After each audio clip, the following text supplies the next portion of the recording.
We're going to talk about gun control, and we're going to talk about the Constitution. We're going to talk about oppression, and we're going to talk about we've got to get off of our butts. We haven't been vigilant enough to stay on top of things, and it's really gotten out of hand, and we let it. Now, a long time ago, old William Pitt, he said, if I were American, and I'm an Englishman, while a foreign troop had landed in my country, I would never, ever lay down my arms. Never, never, never. You cannot conquer America.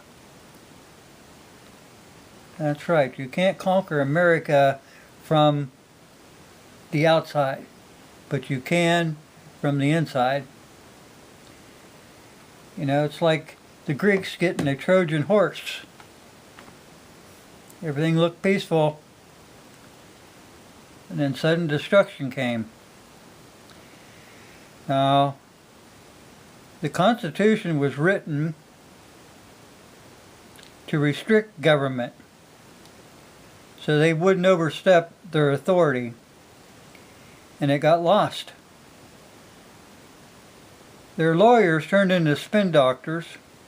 They kept altering the true meaning, putting their interpretations in its place, and they twisted it and turned it into what you have today. You know, you have people using the Constitution to hide behind the law. You know, we talk about justice, and that's why this print's in front of you.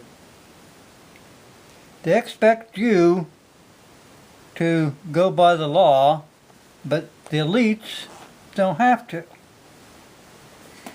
And that really disrupts the balance of power, because laws are supposed to apply to everyone, regardless of rank.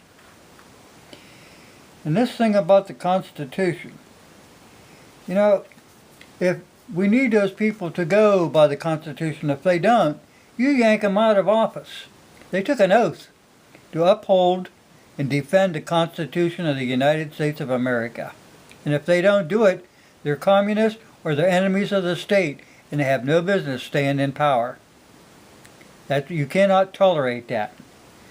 The Second Amendment to the United States Constitution ratifies and preserves for every citizen the right to keep and bear arms, and moreover, that neither Congress or any other instrument of the federal government can infringe upon that right. They are constitutionally barred from doing that. I don't care if they use the word safety or anything like that. They can't mess around with the Second Amendment.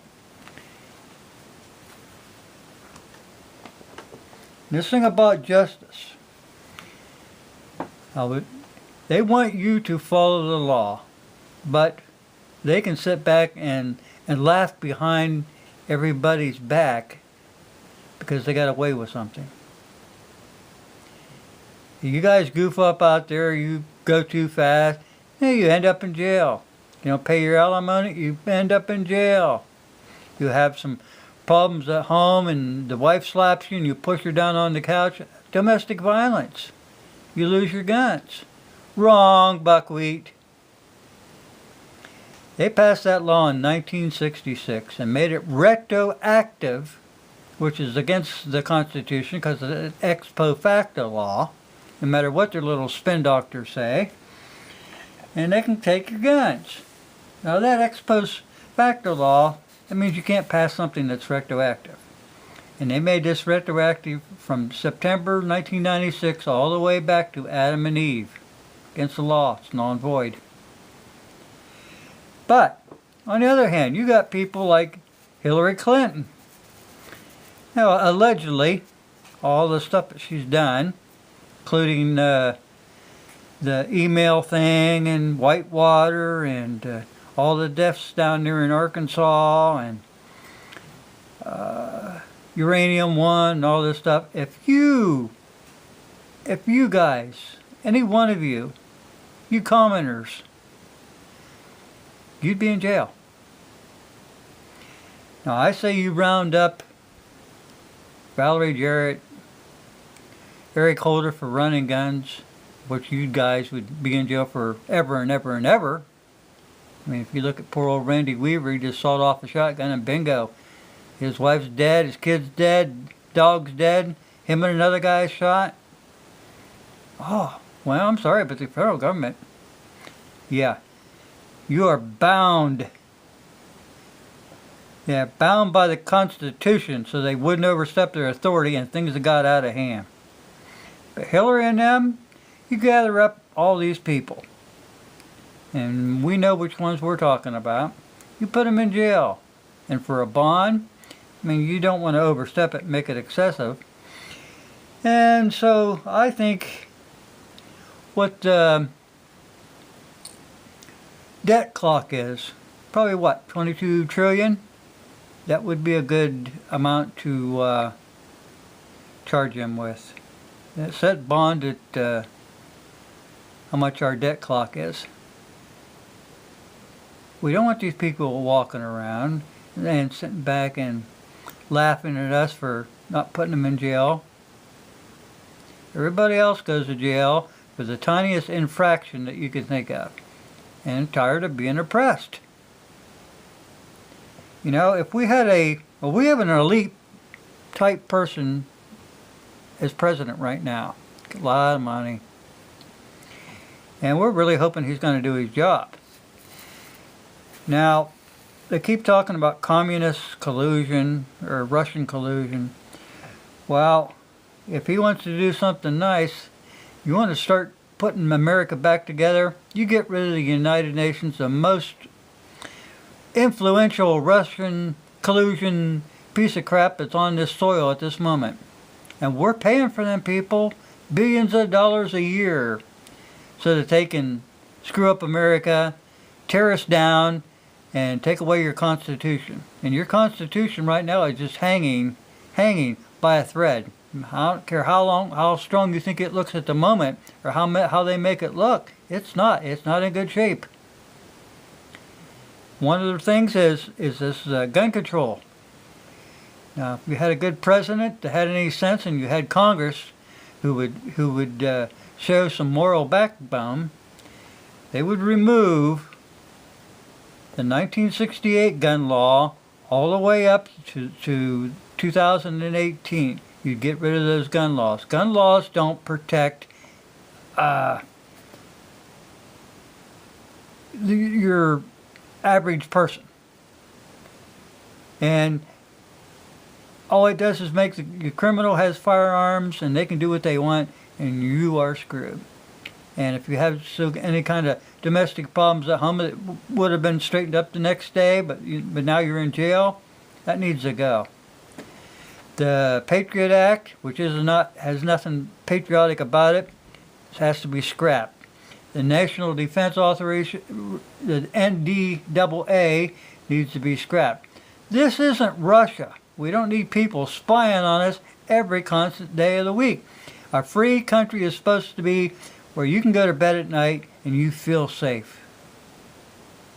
But no, most of us are up at night because we can't sleep, because of all the injustices that's going on in this world. You know, Jesus said it once. He said, those who are without sin should cast the first stone. Now you got them people up there in Congress and the Senate passing laws, and they really need to think about what they're doing and make snap decisions on emotions instead of taking time to think things out. Oh, hurry up and pass it, just like they do everything else. Well, look at Obamacare. Oh, hurry up and pass it. You don't need to read it. That's the mentality you got going on there. Now, if these people are not going to uphold their oath of office, if they're not going to protect the Constitution and the Bill of Rights, get them out of there. They're enemies of the state. They're enemies of this country. And I don't care what kind of linguists that they have trying to give you all this crap about, oh, we're worried about the safety. We'll worry about our own safety. Our first safety is that Constitution. And that's the one that you keep nitpicking at and tearing it apart. like you would an old quilt that had a little hole in it. You just keep picking and picking and picking until the hole gets bigger. It ends. It ends. No more gun laws. I mean, if there is something, I don't want somebody walking around with a fully automatic weapon yet. I don't want somebody walking down the street with a cannon under each arm. We don't want that. Nobody wants that. We want to be left alone. We're tired of being oppressed by all your agencies. Like the EPA, you can scrap that. The ATF, you can scrap that. You don't need alcohol, tobacco, and firearms. They keep everybody up there in those agencies keep trying to justify their job, and people get killed when they try to justify their jobs. Like I said, everything seems to be coming to a head here, and if there's any damn people out there with any sense at all, you'll get hold of your congressman, you'll get hold of your senator, get hold of our illustrious president, you get hold of everybody. And you tell them, no more. It ends now. Thanks for watching.